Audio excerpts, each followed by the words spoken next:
Hello, everyone, and welcome on behalf of the World Student Christian Federation. My name is Erin Hancock, and I am the conference organizer for the WSCF.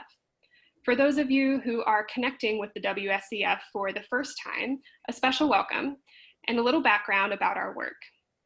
The WSCF is a global ecumenical network of student Christian movements that spans over 90 countries and exists to support students as they explore their faith while working for justice and peace in the world. We are so excited to bring you this series of panels as part of our virtual conversation series, A New Heaven and New Earth, Progressive Christian Students Imagine a New World. Our grounding scripture for the series comes from the book of Revelation, chapter 21, verse 1, which reads, "Then I saw a new heaven and a new earth, for the first heaven and first earth had passed away, and the sea was no more." In the words of Aaron Roy, in response to this moment in which we are currently living, this is a portal, a gateway between one world and the next. We can choose to walk through it, dragging the carcasses of our prejudice and hatred, our avarice, our databanks and dead ideas, our dead rivers and smoky skies behind us. Or we can walk through lightly with little luggage, ready to imagine another world and ready to fight for it. So, as the US and the world confront the interlocking pandemics of racism, white supremacy, and police brutality, extreme economic inequality, and ecological destruction, all within the current COVID-19 global pandemic, how do we respond from a Christian perspective to organize and build momentum toward a new world, rather than remaining in our current ways of operating? Today, we'll be addressing this question specifically as it relates to the movement for racial justice and dismantling white supremacy. We are joined by a group of absolutely brilliant and powerful ministers, scholars, activists, and students, which I have the incredible honor of introducing to you. First, we have the Reverend James Lawson, a leading activist within the civil rights movement. Dr. Martin Luther King referred to Reverend Lawson as the leading theorist and strategist of nonviolence in the world. In 1960, Reverend Lawson was actually expelled from a divinity school, I won't say which one, for organizing lunch counter sit-ins and other nonviolent protests for racial justice. But that did not stop him. Reverend Lawson helped coordinate the Freedom Rides in 1961, the Meredith March in 1966, and the sanitation workers' strike of 1968. He's lived in Los Angeles since 1974, when he moved there to be pastor of Holman United Methodist Church and currently teaches at UCLA. Next, we have Reverend Kangwa Mabuluki. Reverend Mabuluki is the General Secretary of the All Africa Theological Education by Extension.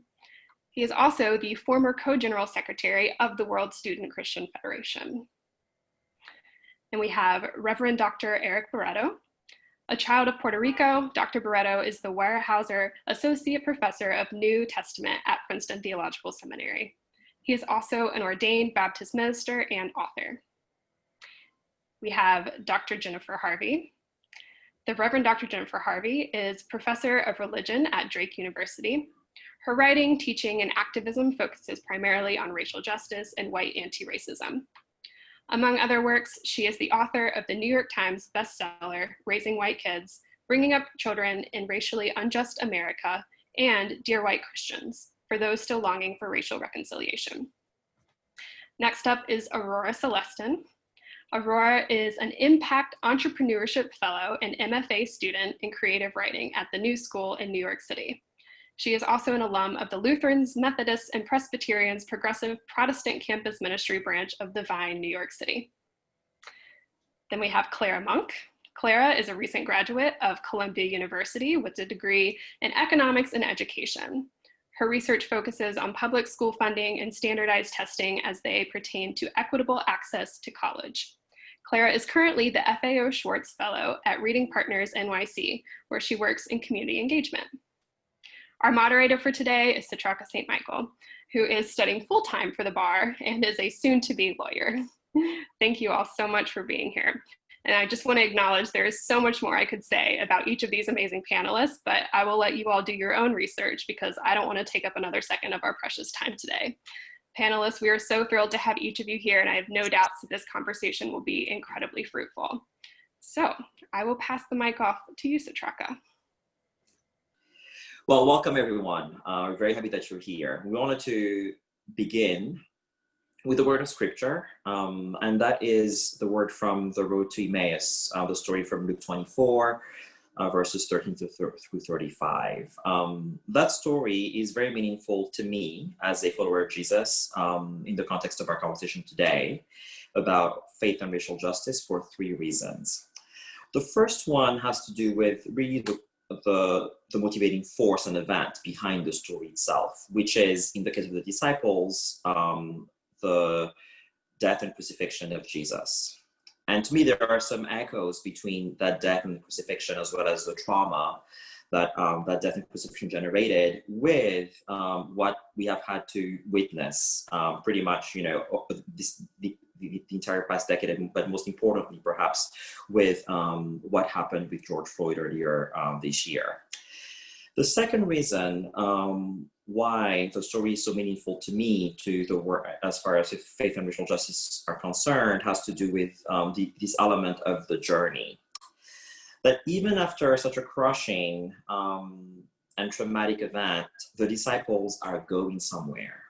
Just like all of us, after all that we have seen, and unfortunately might still have to see on our screens, we have to keep going.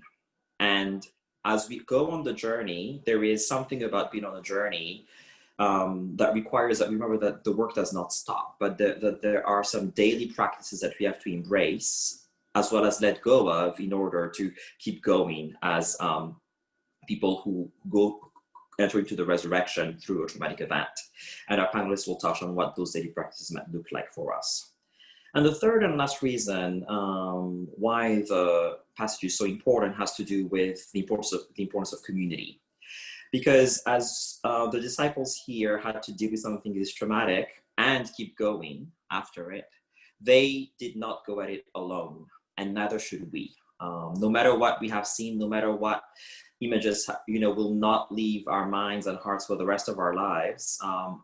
And as we have to keep going, we do so not alone, but together. And our panelists will also give us some helpful tips and stories about what it takes to do this work in community with other people. So with that, let's move to our questions. So as our first starting place, let's start with Jesus, about whom we just heard just now. And I'd be very interested in hearing you talk about how the stories we have about Jesus, including but not limited to the story about the road to Emmaus that we just heard, shape your work, and specifically what Jesus teaches us about racial justice. And maybe we can start with you, Eric, and then I also would love to hear from Reverend Lawson. Thanks, everybody, and glad to be here with everybody. The work I do around racial justice as a Christian is precisely because of my commitments to Jesus and the kind of imagination that the Gospels have nurtured in me about the kind of world that Jesus creates in his wake. This is a Jesus who, wherever he walks, transforms the world, transforms communities. This is a Jesus who makes individuals and communities whole. This is a Jesus who exposes the frailties of empire on a cross that cannot keep him dead. And I'm so glad we started with the story of the road to Emmaus. It's one of my favorite stories in Luke, because there we encounter a Jesus who is most evident, who we can see most clearly, not when he's talking all day to these disciples or walking next to them, but when he does the most Jesus thing he does in all the Gospel of Luke, and that's to break bread, share it with his friends, to take these ordinary tables and transform them, make them places of belonging, love, and care. So when I think about how Jesus shapes my work around racial justice, it's not so simple as like the Bible gives me all the right rules or all the right guidelines for this work.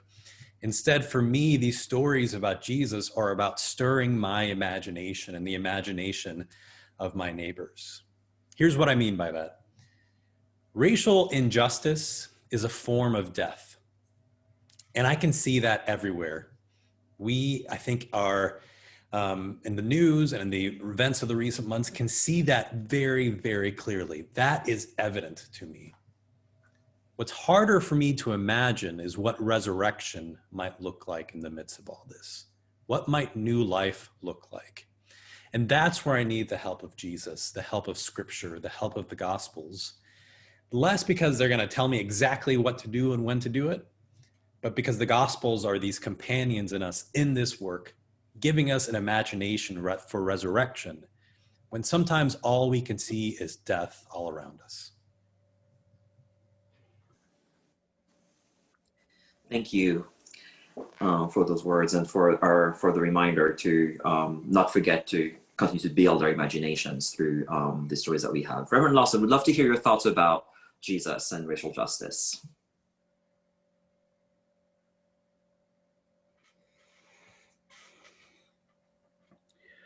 Well, I may be at the wrong place at the wrong time, because in many ways I cannot put my heart around this big phrase of racial justice or injustice. If you ask me to talk about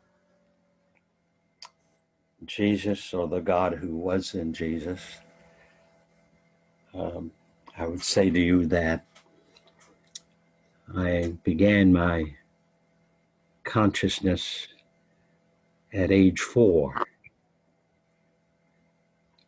A white playmate in my neighborhood in Massillon, Ohio, where I moved with my family at age 4. In age 4, in Tremont Street, this white neighbor boy who lived maybe next door or 2 doors away on the same block, suddenly, as we were out in the street playing again, which was a daily occurrence, he, for some strange mysterious reason, suddenly hurled at me a couple of racist epithets. I don't remember even what they were, except it took me by surprise, and except that this was a playmate every day, later on going to school together, a white boy. So for some reason, I slapped him and hit him with my fist as hard as I could. None of that do I understand at age 91. All I know is that that was for me a call from God. I didn't know how to say that then, but I have been fighting racism ever since. And what that direct experience caused me to eventually recognize by junior high school is that I would resist every form of racism and segregation with my life. So for me, racism is not some kind of global affair. It's not a theoretical matter. I recognized in time that 4-year-old experience was God speaking to me through the life of Jesus. And my mantra by the time I was in high school became to follow Jesus, to hear the voice from eternity calling me in the person of Jesus, follow me. And that's been my path and my struggle, central struggle, ever since. I do not think that I can fight racism as a global entity.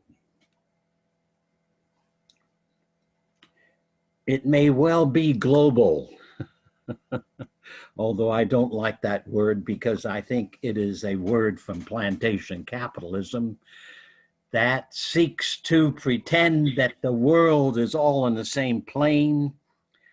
And my personal experience is that my country, the United States of America, has for more than 100 years been the gargantuan figure across world history, and that unless we can change the United States of America to becoming a just society of access for every baby, boy or girl born, this nation is leading the human race towards suicide and to making the planet an iceberg in our galaxy. So my own direction has been for quite some time to work on the movements and the struggles here in the United States that can help, therefore, the people of Africa, because the people of Africa have no future except the future of violence. What has happened in Libya, Syria, the Middle East, Iraq, is going to happen all across Africa, where my country has now 6,000 troops in 43 countries. They are there under the guise of fighting against terrorism, but plantation capitalism, and the American forces in 800 countries, in 800 installations, military installations around the world, and in more than 100 countries, and with naval and air fleets to match the installations. That is the terrorism, in my mind, that threatens the human family. So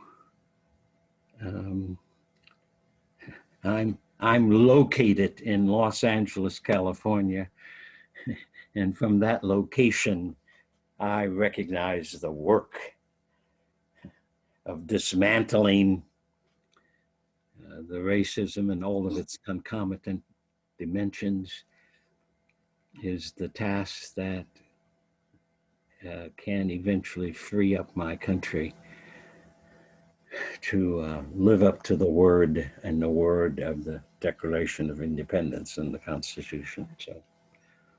Right. Yeah, that's wonderful. Thank you, Reverend Lawson.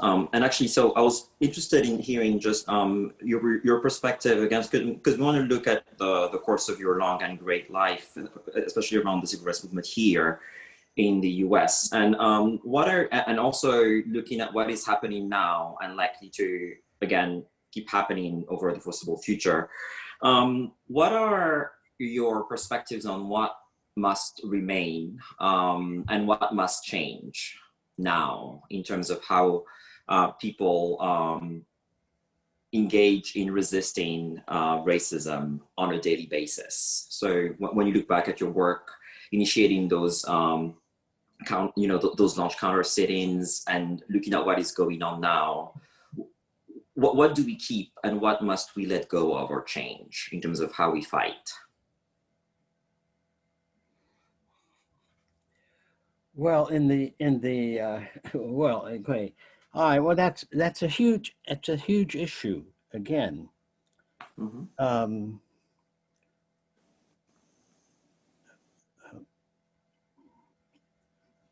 My sense is that, at least in the United States, mm-hmm.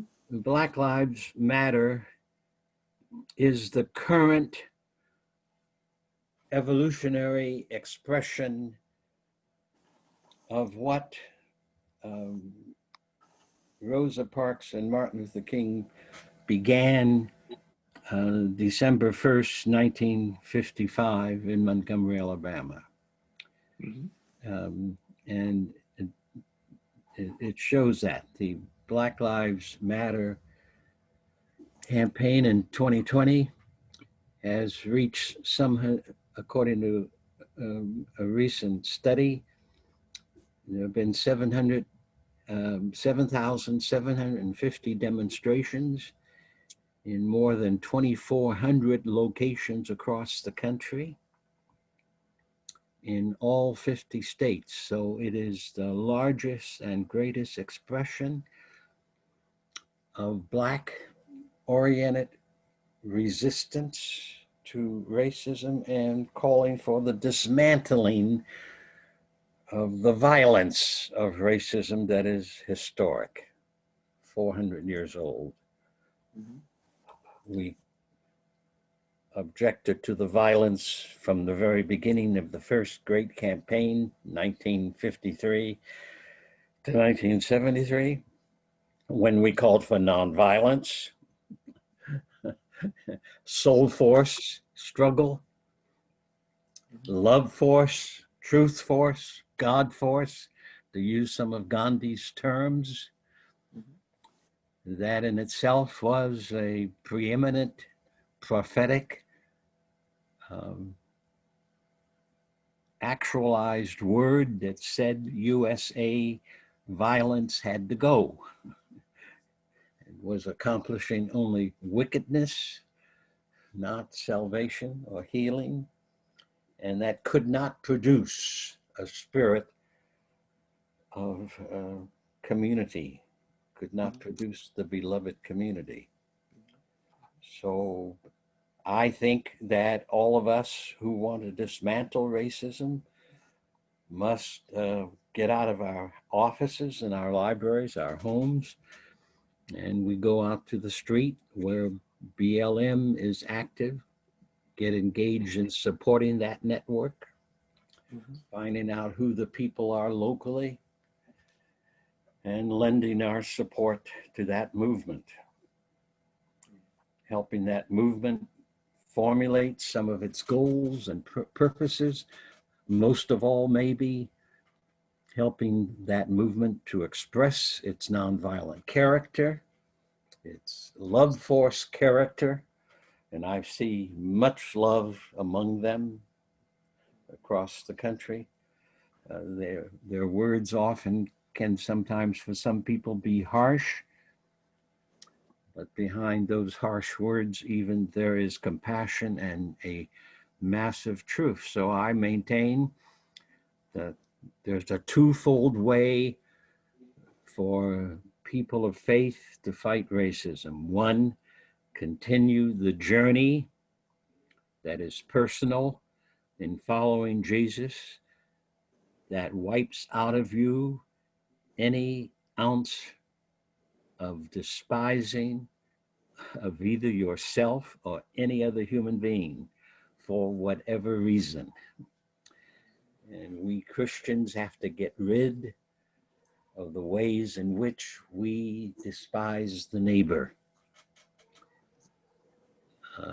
That's a personal struggle. It's a struggle where we operate in churches and communities and all, but that personal journey of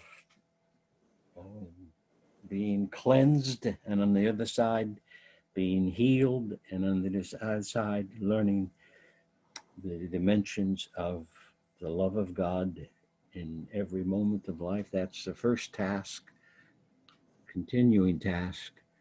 And then the second task is to get out in the streets with BLM. Painful as it might be, and awkward as it might be, and uncomfortable as it might be, get out there with BLM and where you live and work, help that movement develop the power and the changes that can take place. Yeah, thank you for those two pieces of advice. Reverend Mabuluki, wanted to also hear briefly your perspective in terms of and maybe looking closely to the struggle against apartheid. So what are your thoughts about what, again, so the same question, what must remain the same and what must change about how progressive Christians think about racial justice in this time? Thank you very much. I think one of the things, my understanding that racial justice or racial injustice is essentially about power. That from my experience as a young boy growing up under colonialism and then as a grown man fighting against apartheid, we find that people seek power, and in order to enhance their power, they use the race card to enhance their power. And so I find that it's very, very important to think about issues of empowerment. But when I come to just talk directly about what must change and what must continue, I think the first thing, and I would build on to what Reverend Jim Lawson has said, is that we must strongly call racism as an evil. It is something evil, it is against God, because race is a God-given gift. And to use that to put down someone is outrightly evil. And I think we must strongly work to continue calling it evil, because during the time of apartheid, there were strong voices supporting and even justifying theologically. There's what was called state theology, which justified apartheid as something that is endorsed by God. And we don't believe in that. We believe that racism is essentially evil. The next thing that must continue or even change, I think I will pick on again from what Lawson said. We have a term that we call act locally and think globally. And I think that's very important in terms of struggle against racism, because during the time we were fighting colonialism and during the time we were fighting apartheid, communication and connectivity, getting close to one another was not as it is now. Now it is possible to, as Lawson said, to work closely, locally. Of course, when you want to fight, you must fight where you are, but share a story. We can be able to connect and support one another. This must be enhanced very much, that we support one another, we strengthen one another through our stories, our testimonies, strategies that we use. It is gratifying to see how spread the Black Lives Matter came. It was in Africa as if it was in the US. And people were demonstrating everywhere, going to embassies, because they understood they were able to receive. So this idea of working together, going across. And the last thing that I would want to say, which must, I don't know whether to say change or continue, is that injustice must not be fought in isolation, in the sense that injustice in one area is injustice in every area. Therefore, you heard what happened in South Africa. We fought a lot against apartheid in South Africa, but now there are fights and asking other Black people to move away from South Africa, go back to their countries. And that is wrong, because racial injustice is not only race, white against Black, but it can also be Black against Black. And in our continent, we would say that tribalism and separation in classes is something that can undermine our fight against racism, our fight against racial injustice. So it is important that we look at other fights of justice, so that they don't undermine our fight against racial injustice. I think that's what I would say at this point. Okay, perfect. Thank you. So, so clearly there is a lot of work to be done here, and also want to begin to want to sort of steer these insights that we just heard towards sort of the minds and hearts of our students, right? And because I think one thing that we cannot acknowledge is that the work of racial justice can be very overwhelming and then also become very vague very quickly. Because it's such a big thing, and yet, as Reverend Lawson reminded us, it requires a daily commitment. And so maybe we can call on you, Jen, here to talk us a little bit more about racial justice, and especially what we were interested in hearing here is how we can equip students to speak as comfortably as they can, you know, given where they are, but also because we are involved in ministry here, also kind of wanting to equip them for where they are eventually called to be, about to get them to think about racial justice. And we noticed in your book that you have written about a reparations paradigm, right? And the need for white Christians especially to go back before they can go forward. So could you talk us a little bit more about what this reparation paradigm entails, where how it can translate on a daily basis, and then also, to the extent you're able, provide us some sort of pithy bottom line statements, so to speak, about racial justice. And also would love to hear from Eric after you. Thank you so much. It's such an honor to be with you all.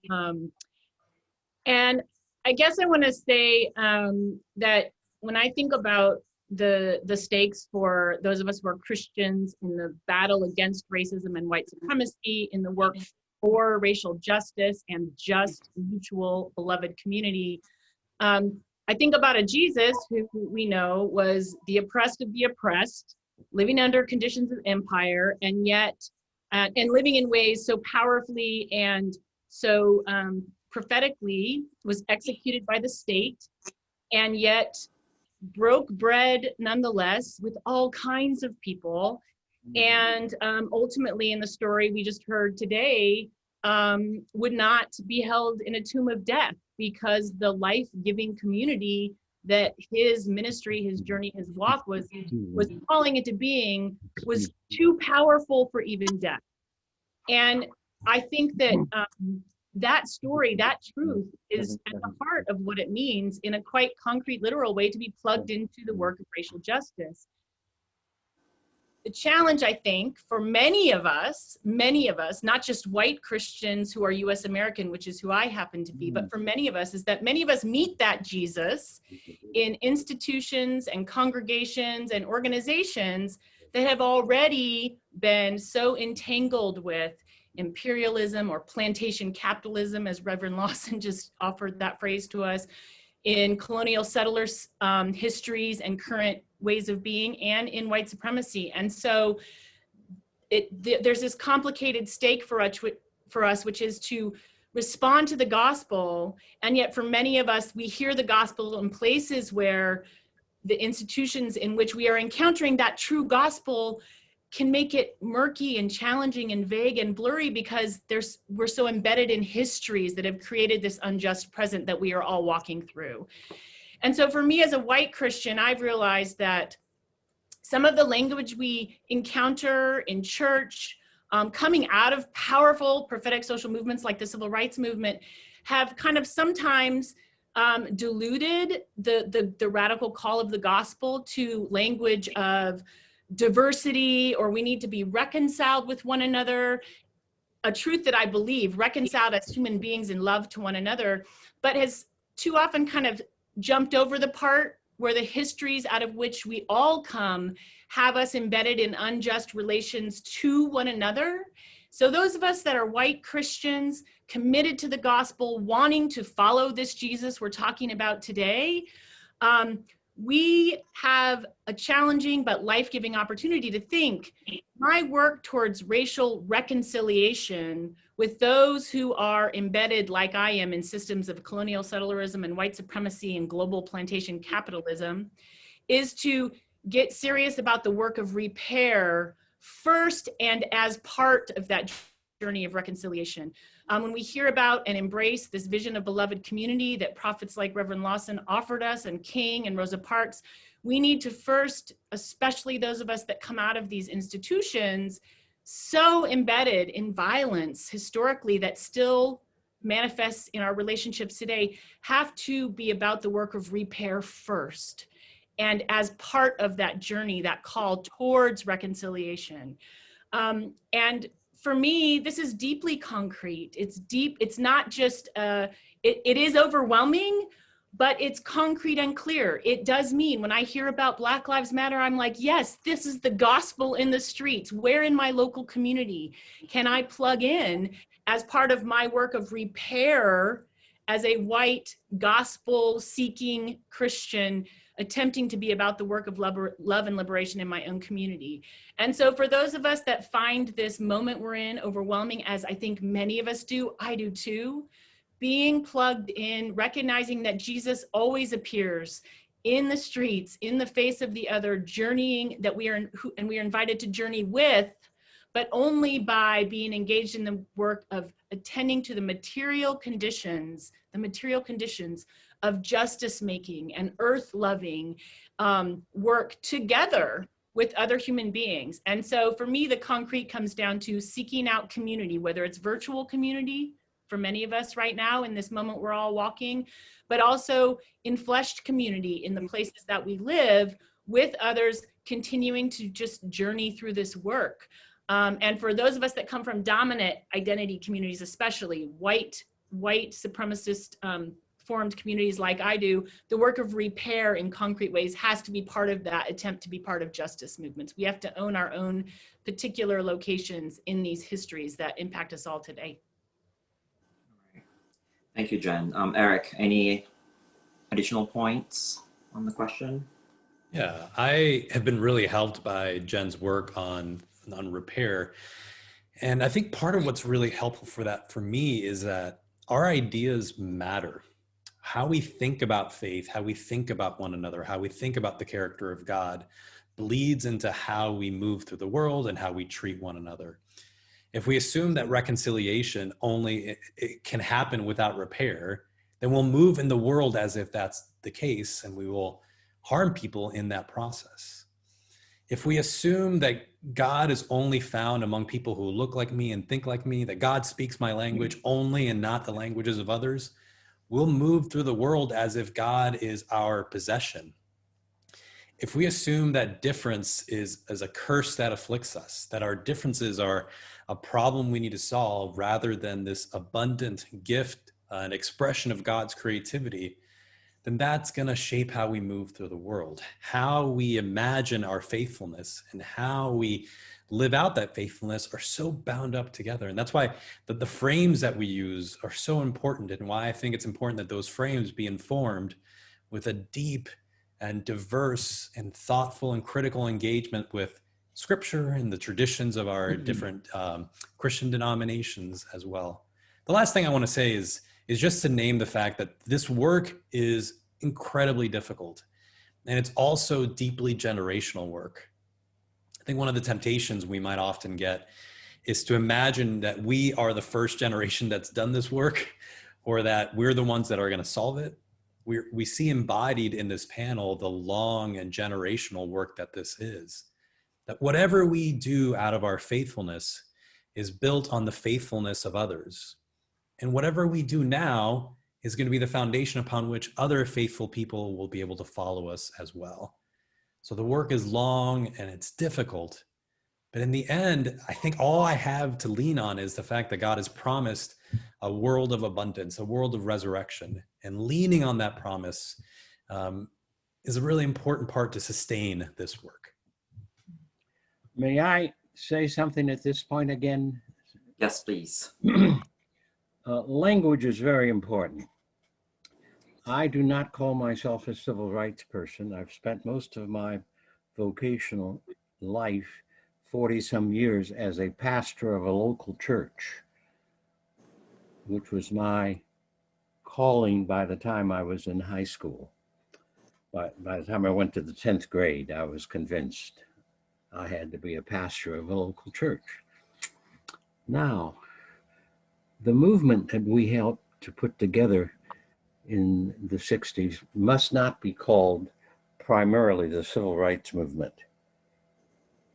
I'm not a civil rights person. I'm a pastor, prophet, teacher. And I,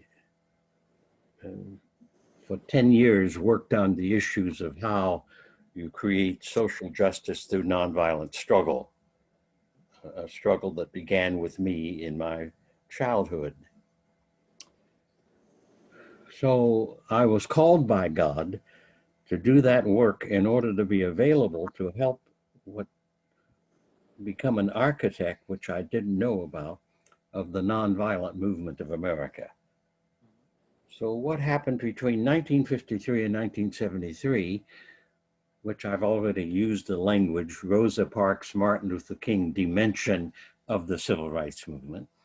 The civil rights movement being a large omnibus term that comes from 1866 and comes from Congress.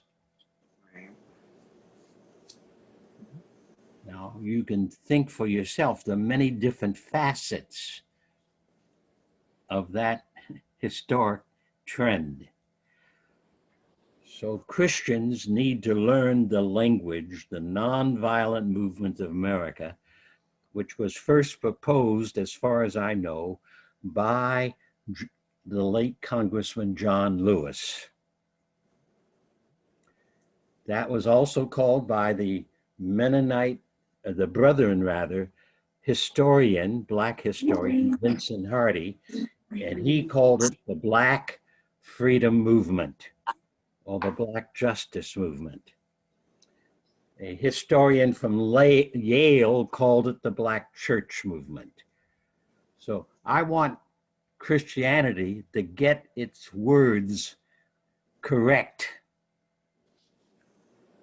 Civil rights movement enables Christianity to ignore the fact that we who launched that campaign December 1, 1955, were people of the churches,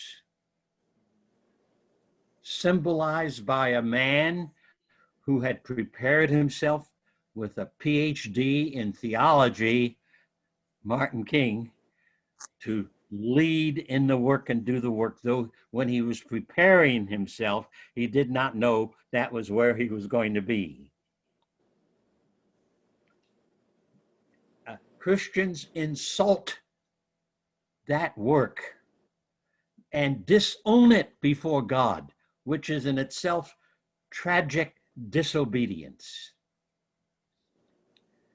It is the nonviolent movement of the United States of America. That's what the meaning of the gospel is for the 20th century. That movement included reparations, repair, reconciliation, and all the language you're using today. For an example, in the history books and the media reports today, that movement is underplayed. For an example, we had in 1960 the election of a young Roman Catholic president, John F. Kennedy, who, though he did not run on a platform of civil rights or human rights, he was curious about what was going on in the country, and he was assassinated in large measure because he was beginning to recognize that he ran under a fallacious platform the first time that did not include the issue of eradicating poverty, racism, and the like. Now, I'm saying some things that you can never read or hear about. But the point I want to make is that then the Vice President, Lyndon Johnson, was committed from early in his life as a congressman that if he could ever do anything about poverty, he would do it. He grew up in East Texas and saw the raw poverty among Black and white people and Hispanic people in East Texas. So Lyndon Johnson proceeded as the new president to pick up the cudgels. He had Black support for it in Congress. Adam Clayton Powell, the National Council of Churches of Christ in America, was very active. He passed Great Society legislation, the most progressive legislation ever passed by a Congress on behalf of all the people of the nation. A part of the struggle in the United States is because of that legislation. For an example, the marching feet, the civil disobedience caused Lyndon Johnson and Adam Clayton Powell and others to, for an example, desegregate the immigration bill of the United States. Immigration to the United States until some 1964-65 was all white immigration. Asia, Latin America, Africa had no quotas for immigration. They could not immigrate by the law of the country. So an immigration bill was passed that desegregated. England had a quota of people who could apply for immigration. So Nigeria got a quota. India got a quota. Norway had a quota already. So the forces that now hate immigration and the immigrants are the forces that are mobilized because the 60s called upon the United States to desegregate the immigration laws. In addition to that, the legislation for Head Start, which no president or Congress has fully funded and which plantation capitalism objects to. Head Start said that the children could be put in a process of learning and education and socialization that would vastly multiply their potential for school all through their lives. We have yet, as a nation, to put in that infrastructure as of early childhood education. Although the doctors, the pediatricians, the educators are persistently telling the nation, building an infrastructure for children that is in every state, every location of our nation, will enhance the quality of life of the people of the United States as it has never been enhanced before. So repair was in the movement at the state levels in various parts of the states, in various states, at the local level. That's why I maintain that in the United States, we need Black Lives Matter movement, and we need such movements all through the 21st century to do the work of repair and dismantling and reconciliation and healing. So if the gospel is the gospel, the movement for nonviolent struggle in 1953 to 1973 is precisely the kind of movement that people of faith must do until our nation is transformed. So I'm pushing hard because I know, as I was studying racism in the United States in my youth and presently, as I discovered Jesus as a nonviolent practitioner in the 4th grade, and began to see Jesus as a soul force person, not just as a prophet or teacher or savior, but as a soul force person, practical person. I realized again and again that to overcome the spiritual forces of wickedness in our world and in my own country, in this country, the USA, people of faith must be willing to risk organizing small things in their locality that can become big things, and that will in fact continue the work of transformation. Remember that BLM only began to organize with Trayvon Martin's death, execution, and that's less than 10 years ago. But by creatively organizing, and also in the organizing, using a ministry to the families who had people shot and killed.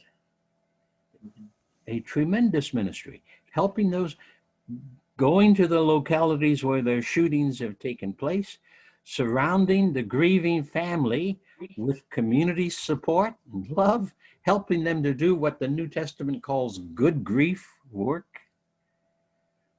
by recognizing the tragedy that occurred to them and then using the tragedy to heal themselves and to get involved in advancing the cause of dismantling and creating the new.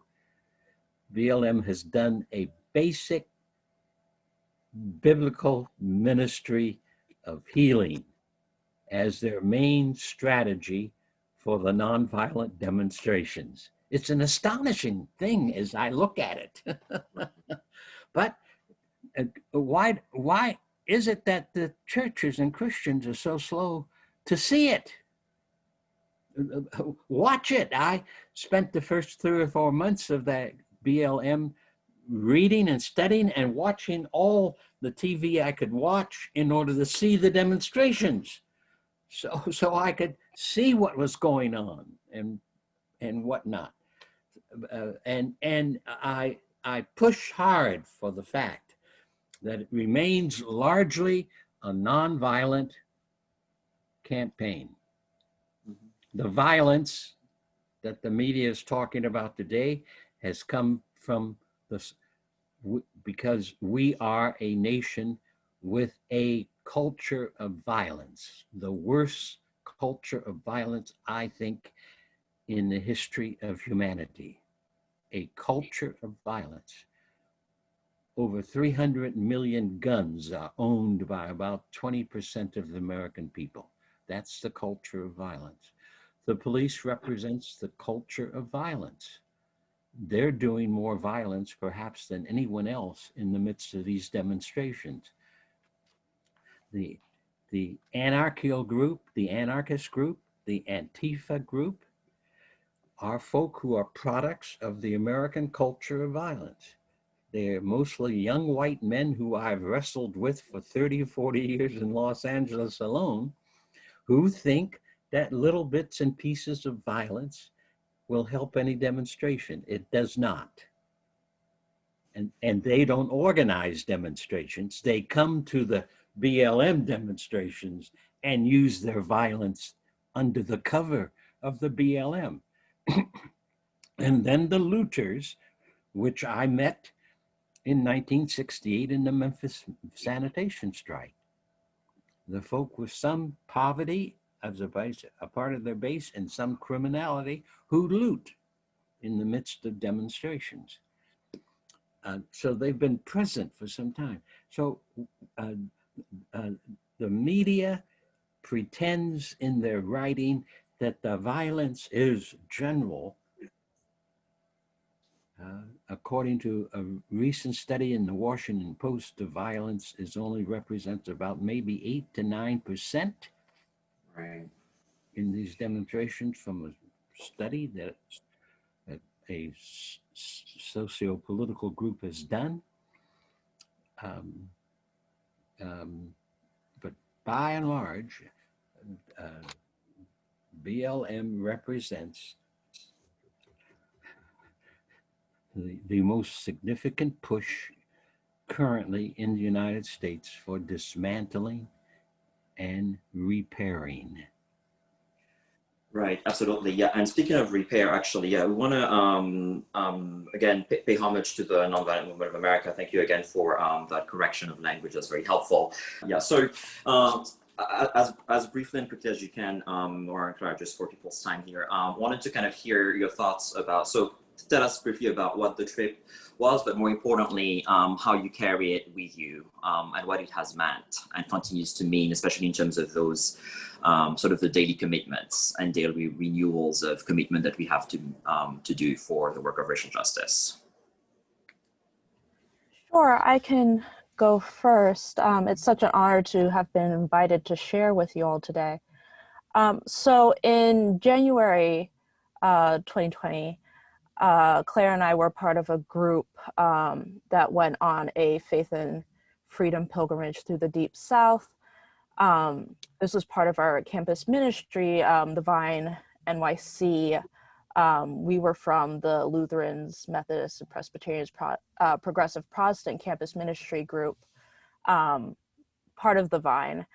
And it was about 5 days, and it was just this jam-packed trip. We met so many people, went to so many sites, both curated sites like museums, but also just natural sites like the bank of the Tallahatchie where Emmett Till's body was tossed. And coming out of that trip, there was this sense of, well, what now? What next? What do we do? And it was very tricky because we actually arrived back. Like Clara, I'm also just recently graduated from Columbia University, and we arrived back early in the morning of the first day of our spring semester classes. So it was really this kind of crash course in how do you fit this work into your life? How do you make space for this reckoning and discernment? And for me personally, as an artist, as a creative writer, it was a bit of a challenge to find, well, how do I do this work and contribute with the skills and talents that I have? And it's taken like a lot of support and courage building, which has been in large part helped by the campus ministry community that was a part of the church community that was a part of, that was really devoted to this work and helping young people find their way into this work and being a part of various nonviolent movements, social justice movements, that I was able to figure out how I could use what I know and what I've learned and what I'm good at to make a little bit of difference where I am. And for me, most recently, that's looked like during the pandemic, doing some phone banking and postcarding to voters in suppression states. It's looked like submitting my poetry to a Zine for the first time and writing about racism and racial harm in the feminism movement and the power of white women to do and commit acts of racial harm like Carolyn Bryant did to Emmett Till.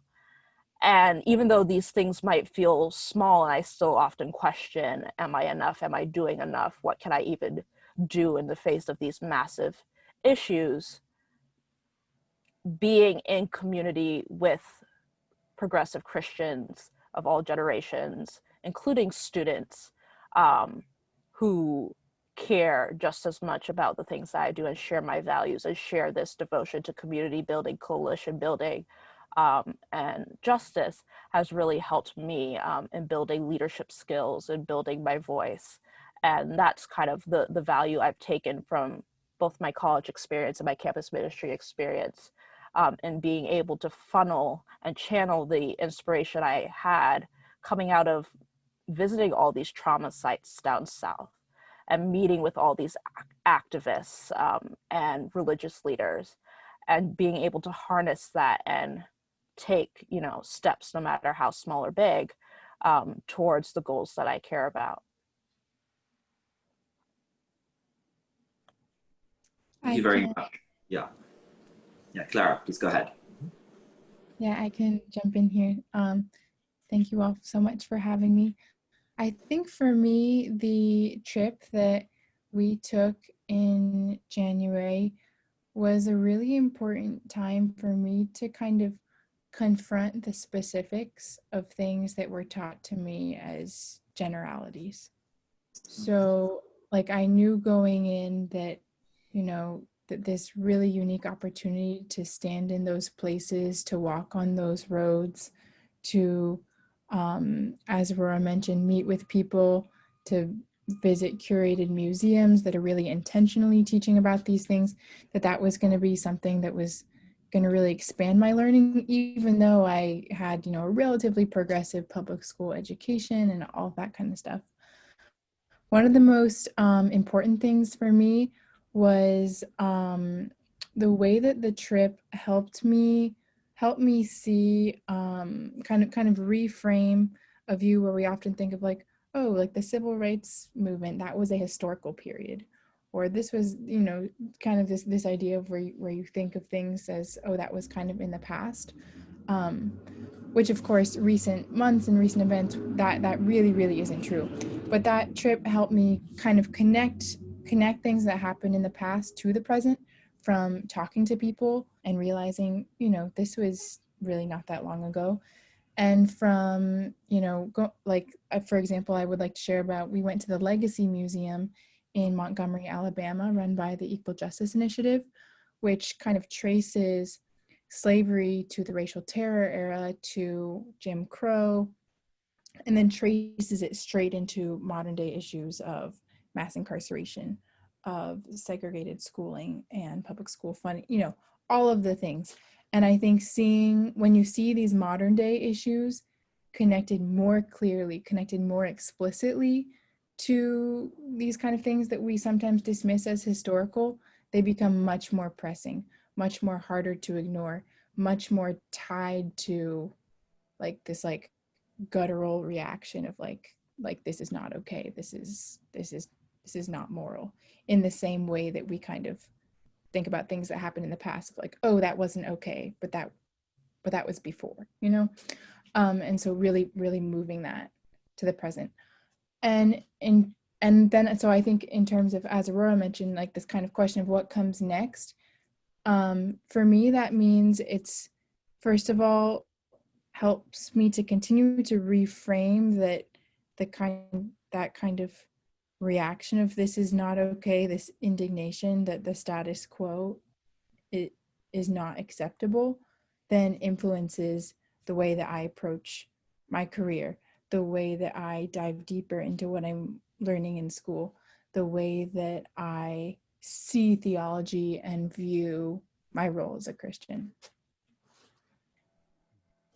Wonderful, thank you very much. And actually, yeah, that is a perfect segue onto sort of the last question that I would love to hear Jen and Eric's thoughts on, which has to do with, again, the daily implications of the daily commitments here, because Reverend Lawson has talked to us about this, the daily work of working through whatever it is in us that causes us to despise ourselves or any other human being, right? Aurora has spoken eloquently about things like, you know, writing cards to, you know, to voting rights supporters in suppression states. So maybe starting with Jen and then Eric, maybe talk to us a little bit, maybe if you have like, you know, 2-3 practice, if you had like a minute to share with a student, you know, an earnest, you know, well-meaning, you know, full of potential student about, you know, 2-3 practices about things that they should do, but even more so perhaps like things that they should not do or stop doing on a daily basis as they engage this work. So maybe start with you, Jen, and then Eric.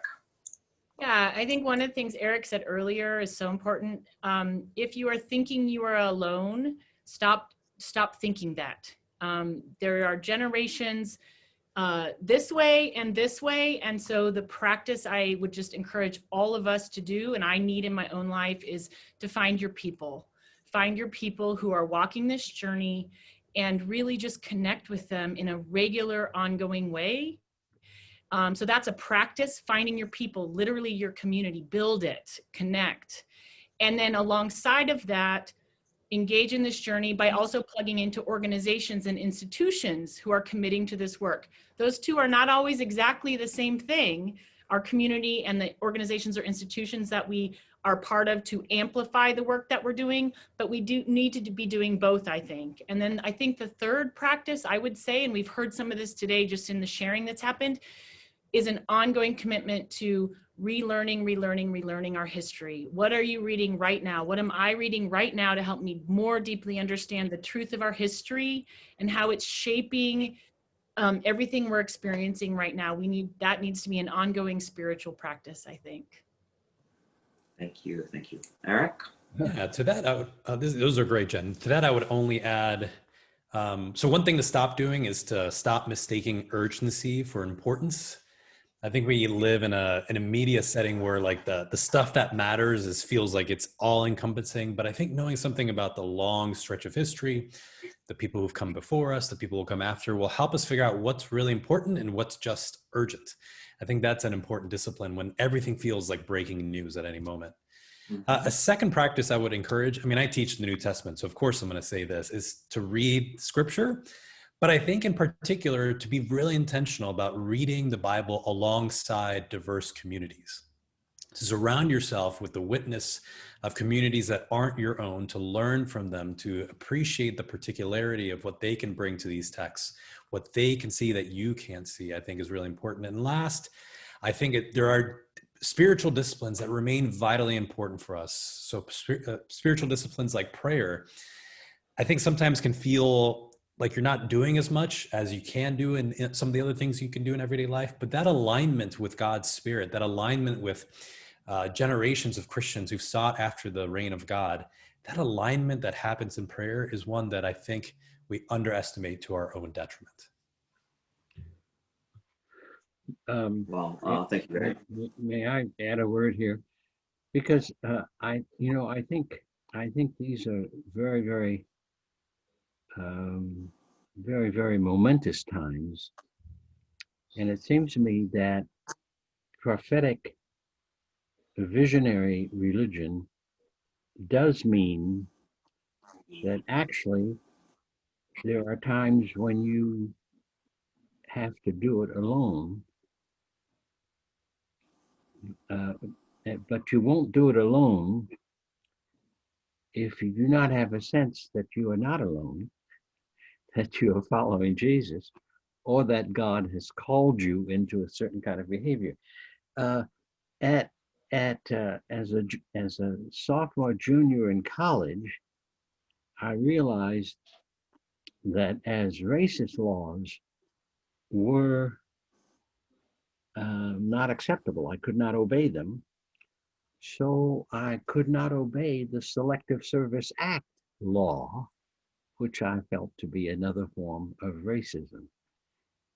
So as a sophomore in college, I sent my draft cards back and refused to cooperate with the federal government.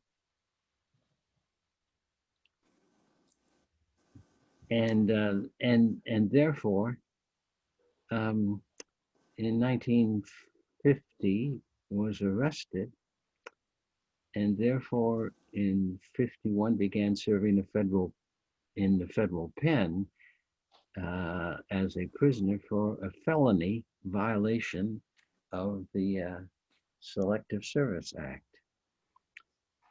Right. While I had all sorts of friends in the church who supported that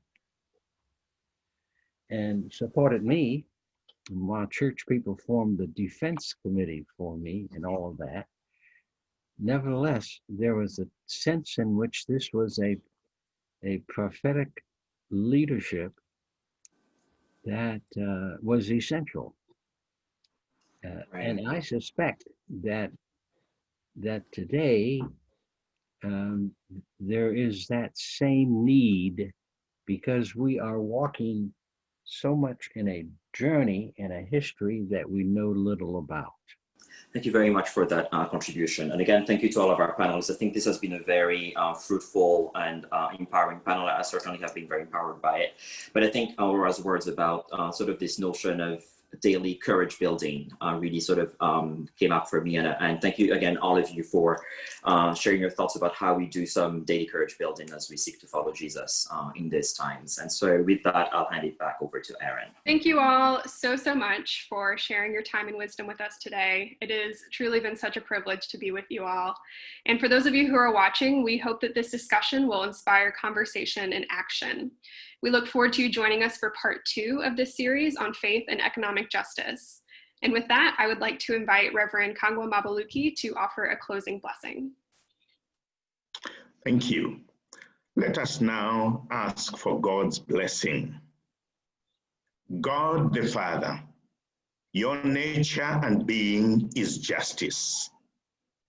God the Son, you have taught us to love and value all human beings, irrespective of their race. God the Holy Spirit, you bear witness to our spirits that we are worthy because we are created in the image of God. True in God, bless, guide, and strengthen us as we strive to uphold your image and dignity in every human being, irrespective of race. Amen.